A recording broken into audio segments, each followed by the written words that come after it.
Moradabad seat की कहानी नहीं है, इससे भी दिलचस्प कहानी कहां की है, रामपुर की। वही रामपुर जिसका ताल्लुक आजम खान से है। लेकिन अब माहौल बदला है। यूपी की रामपुर सीट को लेकर सस्पेंस इस वक्त बढ़ चुका है। समाजवादी पार्टी सोर्सेज के हवाले से जो खबर हम आपको बता रहे हैं, मोहिबुल्लाह नदवी पार्टी के उम्मीदवार बनाए जा सकते हैं। लेकिन अब इस कहानी में नया ट्विस्ट, एक नए किरदार ने ला दिया है। नाम है आसिम राजा, जो कि आजम खान के बेहद करीबी माने जाते हैं। और खबर तो ये भी मिल रही है कि आसिम राजा ने समाजवादी पार्टी के नाम पर पर्चा खरीदा है और वो आज रामपुर से अपना नामांकन दाखिल कर सकते हैं। रामपुर में नामांकन का आज आखिरी दिन है और आखिरी वक्त पर रामपुर में क्या होगा ये देखना बहुत दिलचस्प होने जा रहा है। 2 सीटों की बहुत दिलचस्प कहानी इस वक्त हमने आपको बताई है। वो 2 सीटें हैं इस वक्त जो हम आपको बता रहे हैं, रामपुर और मुरादाबाद सीट। राकेश त्रिपाठी बीजेपी के लीडर इस वक्त मेरे साथ जुड़ चुके हैं। यूपी से ही ताल्लुक है। बेहतर तरीके से राकेश आप बता पाएंगे कि ये जो समाजवादी पार्टी चुनावी माहौल में दावा ये करती है कि हम हर सीट जीत जाएंगे, हम तो हरा देंगे, जो हमने गठबंधन तैयार किया है उसका बहुत उत्तर प्रदेश में असर होने वाला है। लेकिन 2 सीटों पे यानी मुरादाबाद और रामपुर, ये वो सीटें जहां अभी तक पेच फंसा हुआ है। नामांकन का आज आखिरी दिन। ये बड़ा हास्यास्पद सा है। इंडिया अलायंस बना करके अलग अलग दलों का गठबंधन बनाने का प्रयास कर रहे थे और कहां हालत ये हो गई है कि अपनी पार्टी के भीतर ही पार्टी का कैंडिडेट कौन होगा, नेतृत्व उसको लेकर के तय नहीं कर पा रहा है, एक राय नहीं हो पा रहा है।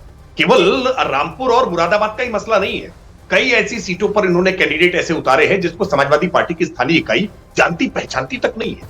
और इसलिए इस पर बाकायदा विद्रोह, आप भानु प्रताप सिंह का नाम देख लीजिए, पार्टी के कैंडिडेट पार्टी का कैंडिडेट बना दिया। एक सवाल ऐड करना चाहूंगी, क्या समाजवादी पार्टी ने रामपुर में आजम खान को इतना बड़ा कर दिया था कि आज समाजवादी पार्टी की बातें आजम खान के लोग नहीं सुन रहे हैं? चुनाव बहिष्कार करने की धमकी दी जा रही है। यहां तक समाजवादी पार्टी के सामने नौबत है कि कार्यकर्ता दूसरे जिलों से बुलाए जाएंगे रामपुर में। देखिए, उत्तर प्रदेश में जब अखिलेश यादव जी मुख्यमंत्री थे तो ये कहा जाता था, उत्तर प्रदेश में ये जनश्रुति बहुत आसान चर्चा रहा करती थी कि उत्तर प्रदेश में एक मुख्यमंत्री नहीं है बल्कि 5 मुख्यमंत्री उत्तर प्रदेश को चलाया करते थे। उसमें रामगोपाल यादव ने अपना हिस्सा तय कर रखा था, शिवपाल सिंह यादव ने अपना हिस्सा तय कर रखा था और आजम खान रामपुर में पैरेलल सरकार चलाया करते थे। आजम खान से बिना पूछे रामपुर में पत्ता नहीं हिला करता था। अब आजम खान आजकल संकटों के दौर में गुजर रहे हैं, चूंकि आजम खान ने जो पाप किए हैं उसका घड़ा भर गया था, इसलिए उनको आजकल जेल की सलाखों के पीछे रहना पड़ रहा है और समाजवादी पार्टी ने भी उनको अलग थलग छोड़ दिया था। लेकिन जब चुनाव आता है तो आजम खान को मनाने की कोशिश करते हैं। अखिलेश यादव मिलने के लिए भी उनसे गए थे, लेकिन उनके मन मुताबिक कैंडिडेट नहीं हो पा रहा है। उसको लेकर के एक रस्साकसी कांग्रेस समाजवादी पार्टी के भीतर मची हुई है। सच ये है कि अखिलेश यादव ने अपनी पार्टी पर पकड़ पूरी तरह से खो दी। ये उस वक्त की आप कहानी बता रहे हैं जिस वक्त मुलायम सिंह का दबदबा हुआ करता था, जिस वक्त अखिलेश सरकार में हुआ करते थे। लेकिन आज की तारीख में जब कई केसेज आजम खान झेल रहे हैं, सलाखों के पीछे होने के बावजूद अगर चुनावी माहौल में अपने करीबी को उतारने का दावा किया जाए तो यह कहीं ना कहीं अखिलेश यादव को ओवररूल करना है।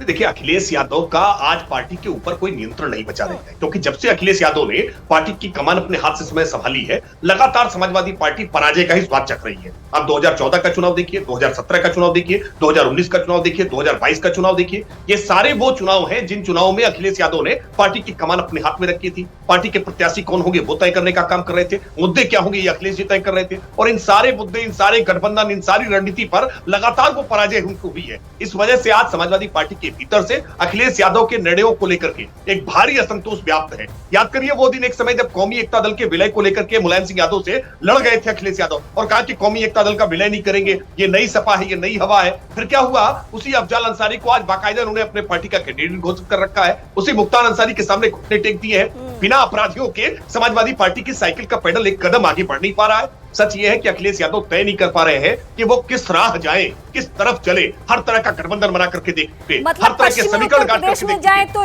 इमरान जैसों पे भरोसा, रामपुर जाए तो आजम खानों पे भरोसा, हम अगर पूर्वांचल चले जाएं तो वहां पे जिसका माफिया का जिक्र करे उस पे भरोसा। यानी समाजवादी पार्टी वही पार्टी है, भले अखिलेश यादव कितना भी दावा कर ले, इन सबके बिना मतलब ना काम चलने वाला है और इन सबका प्रभाव इतना ज्यादा हो गया है कि आज अखिलेश यादव मजबूर है, 2-2 सीटों पे फंसे हुए हैं वो।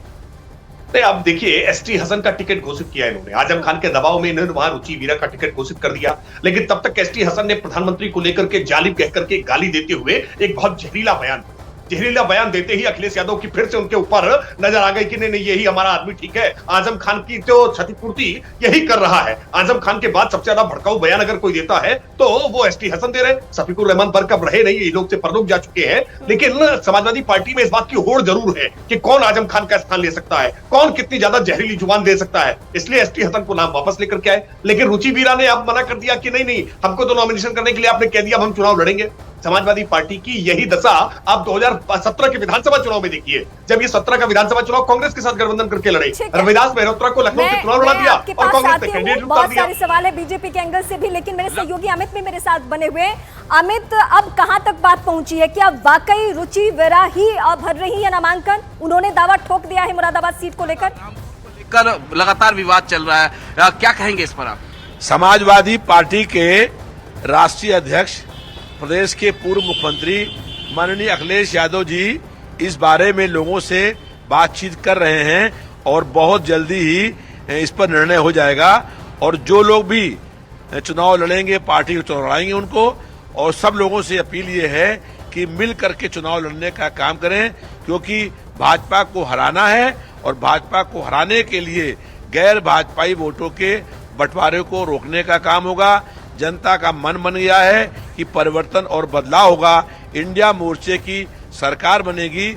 जिन लोगों को टिकट नहीं मिल पाएगा उनको आगे सरकार बनने के बाद कहीं ना कहीं और अच्छे अवसर मिलेंगे। लेकिन जिस तरीके से रामपुर लोकसभा सीट की बात करें, जो आजम खां के बेहद करीबी है असीम राजा, उन्होंने पर्चा खरीद लिया है, यानी बगावती तेवर में आ गए हैं। रामपुर की जो जिला यूनिट है वो कहीं ना कहीं उससे खफा है। अखिलेश यादव फटकार लगाई है फोन करके।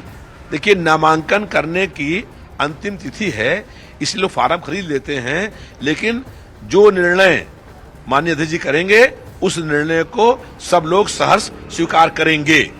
यही चीज मुरादाबाद लोकसभा सीट पे भी रुचि वीरा से अखिलेश यादव ने फोन पे बातचीत की है। उसके बावजूद रुचि वीरा पहुंच गए नॉमिनेशन करने। नॉमिनेशन भरने से पहले अखिलेश यादव ने फोन पे बात की है, लेकिन रुचि वीरा पहुंच गई हैं।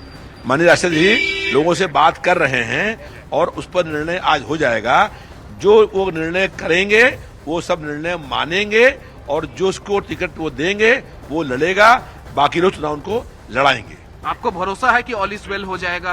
आप लोग बीजेपी एनडीए गठबंधन का बिल्कुल निश्चित रूप से इंडिया की सरकार बन रही है और इस बार समाजवादी पार्टी का नारा है 80 हराओ भाजपा हटाओ, और 80 हराओ भाजपा हटाओ नारा का बड़ी बात है। समाजवादी पार्टी के नेता की तरफ से दावा किया जा रहा है, लेकिन दावे की सच्चाई ये है कि रामपुर से समाजवादी पार्टी की ओर से पर्चा खरीदने वाले आसिम राजा ने क्या दावा किया है, अपने नामांकन को लेकर क्या कहा है। जब हम सुनाएंगे आपको तब पता चलेगा कि समाजवादी पार्टी कैसे रामपुर में दो फाड़ की स्थिति में है।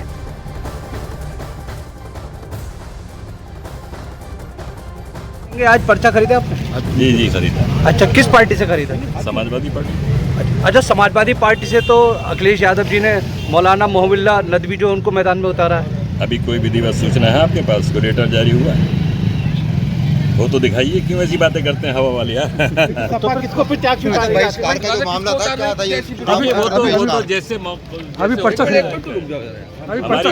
हमारी कोशिश थी कि राष्ट्रीय अध्यक्ष पर्चा खरीदा है। अभी आप आएंगे, जमा करने आएंगे अभी।